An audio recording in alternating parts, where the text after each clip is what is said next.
দেখো, টিচার হতে গেলে কতটা যোগ্যতা লাগে তা আমি জানি না, কিন্তু বন্ধু হতে গেলে সামান্য হাসি ঠাট্টা দিয়েই কিন্তু একজন আরেকজনের বন্ধু হয়ে ওঠা যায়।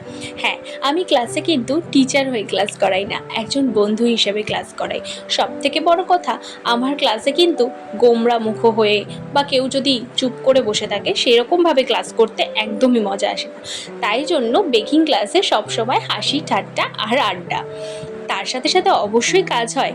এমা, আমি হাসি ঠাট্টা বললাম বলে আবার এটা কেউ ভেবে নিও না যে সবসময় হাসি ঠাট্টাই হয়।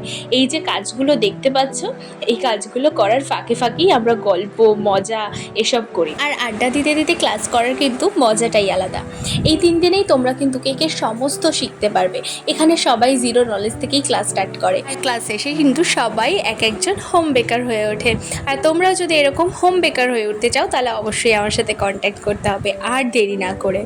এই কেকের স্পঞ্জগুলো আইসিং করার সময় দেখো একটু অসুবিধা হলেও কিন্তু ওরা নিজেরাই ম্যানেজ করে কাজগুলো কমপ্লিট করেছে। আর আমি যেরকম বলেছি সেরকমভাবেই কিন্তু ক্লাসটা কিন্তু ওরা করে চলেছে। আজকের ভিডিওটা এই পর্যন্তই, টাটা।